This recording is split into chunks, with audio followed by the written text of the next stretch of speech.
आधुनिक युग में जिस तरह से हम खाना बनाते हैं वह हमारी टेस्ट बड्स को तो बहुत ही भाता है और लुभाता है, लेकिन क्या उसमें न्यूट्रिशंस बचते हैं जो हमारे शरीर में एनर्जी और इम्यूनिटी बनाए रखने के लिए बहुत ही जरूरी है। जिस तरह से हम खाना बनाते हैं उसमें ज्यादातर न्यूट्रिशन खो जाता है। इसलिए हमने मुलाकात की गांधीनगर की जानी मानी healthy cooking expert Shrimati Meena Parmar से। उन्होंने हमें बताया कि हम कैसे खाना बना सकते हैं जिससे उसकी न्यूट्रिशन वैल्यू भी मेंटेन रहे और स्वाद भी अच्छा लगे। हमने उनसे कुछ प्रश्न किए। What is healthy cooking? Nutrition value बरकरार रहे इस तरह से खाना बनाना, इसे कहते हैं हेल्दी कुकिंग। बहुत लंबे समय तक हम आंच पे रखते हैं। आंच पे रखने के कारण उसका जो न्यूट्रिशन वैल्यू है वो वेस्ट जाता है और हम खाने में ज़्यादा से ज़्यादा ऑयल और शुगर यूज़ करते हैं। तो इसके कारण हमारे बहुत सारे हेल्थ इश्यू भी खड़े हो सकते हैं। और जो खाना पकता है वो कम से कम न्यूट्रिशन वेस्ट होते हुए हमारा खाना बनता है और बिल्कुल कलरफुल और अट्रैक्टिव होता है, टेस्टी भी होता है। तो सभी एज को, मतलब बच्चों से लेकर बड़े तक, सबको ये बहुत अच्छा लगता है और एंजॉय करते हुए वो खाना खाते हैं। तो क्या इस तरीके से बना हुआ खाना उतना टेस्टी बन सकता है? आप सब ऐसा सोचते होंगे कि हेल्दी कुकिंग मतलब बीमार लोगों का खाना, इसमें बिल्कुल कोई मसाला नहीं, स्टीम की हुई या बॉईल की हुई सब्जियां ही खाने में होंगी। पर ऐसा बिल्कुल नहीं है।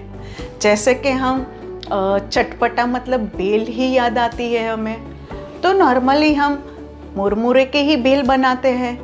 आज हम देखेंगे कॉर्न की भेल, कॉर्न और सारी वेजिटेबल्स।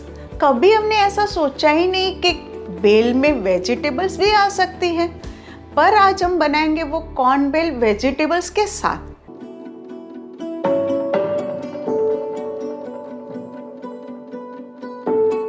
कॉर्न और सभी वेजिटेबल्स को हम स्टीम कर लेंगे। सबसे पहले स्टीम करके साइड में रख दें, फिर तेज पत्ता और साबुत रेड मिर्ची को हम सौते कर लेंगे। ग्रीन कैप्सिकम को भी हम सौते कर लेंगे।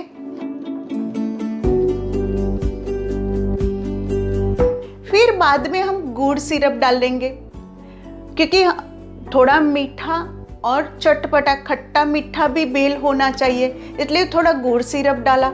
गुड़ सिरप डालने के बाद हम सारी जो वेजिटेबल स्टीम की हुई है वो सब ऐड कर देंगे। नींबू जूस डालेंगे और थोड़ा टेस्ट के अनुसार चाट मसाला डालते ही हमारी कॉर्न भेल तैयार।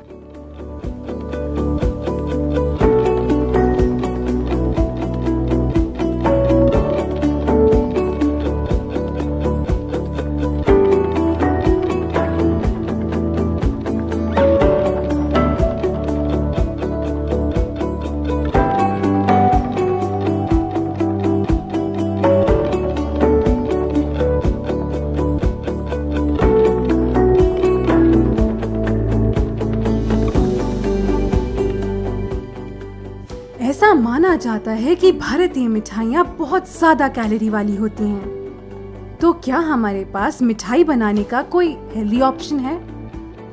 मिठाई में हम बहुत सारी मिठाइयाँ बना सकते हैं, पर आज हम देखते हैं जैसे लौकी का हलवा, गाजर का हलवा, बीटरूट का हलवा हम बनाते हैं। तो बीटरूट का हलवा या लौकी का हलवा जब हम बनाते हैं तो बहुत लंबे समय तक हम गैस के आंच पर रखते हैं। बहुत लंबे समय तक आंच पर रखने से न्यूट्रिशन जो वैल्यू है वो तो कम हो ही जाती है।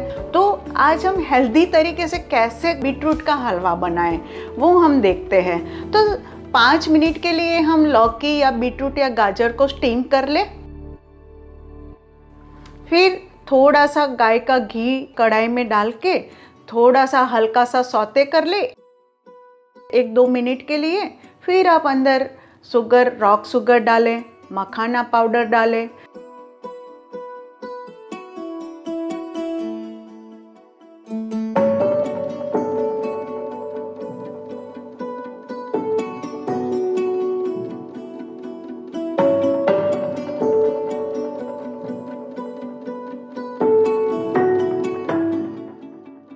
अगर आपकी इच्छा है तो आप इलायची पाउडर भी डाल सकते हैं। आपका हलवा रेडी।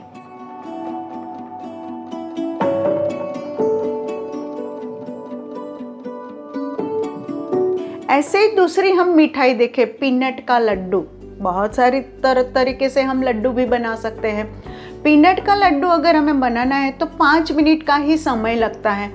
एक बार पीनट को हल्का सा रोस्ट कर लें, रोस्ट करके ही ग्राइंडर में डाल दें, गरम गरम ही ग्राइंडर में डालें। ग्राइंड एक बार हल्का सा ग्राइंड करें, फिर ऑर्गेनिक गुड़ डालते ही फिर से एक बार ग्राइंड करें और इलायची पाउडर डाल के आप अपने आकार से उसे लड्डू में ढाल सकते हो।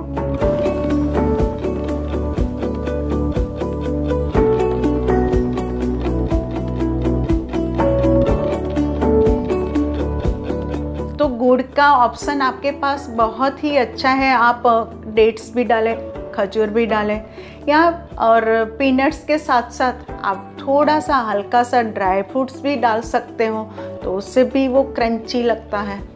और आप इसके साथ साथ आप लड्डू में, अगर विंटर है और विंटर में आपको खाना है तो विंटर के लिए आप थोड़ा सा पिपरी मूल का पाउडर भी डाल सकते हैं। आप सौंठ का पाउडर भी यूज़ कर सकते हैं। आप टेस्ट के लिए आप इलायची पाउडर भी आप यूज़ कर सकते हो।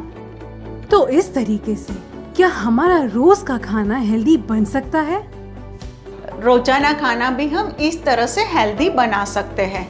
जैसे कि हम दाल, चावल और सब्जी लेते हैं खाने में, कभी कभी हम बीन्स भी लेते हैं। तो बीन्स, दाल या सब्जी को हम स्टीम करके पकाएंगे तो वो बहुत ही हेल्दी रहता है और धीमी आंच से वो पकता है, तो उसका जो स्ट्रक्चर है वो फट नहीं जाता है। तो प्रेशर कुकर में बनाते हैं। प्रेशर कुकर में जब दाल बनाते हैं तो उसका स्ट्रक्चर है वो फटता है, वो पकती नहीं है।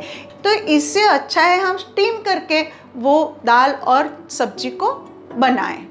जैसे कि हम हमारी जो सब्जी और दाल है और बीन्स कभी कभी बनाते हैं तो उसका जो तड़का लगाते हैं उसमें हम बहुत सारा ऑयल डालते हैं। फिर ऑयल गर्म होने के बाद हम उसमें राई डालते हैं।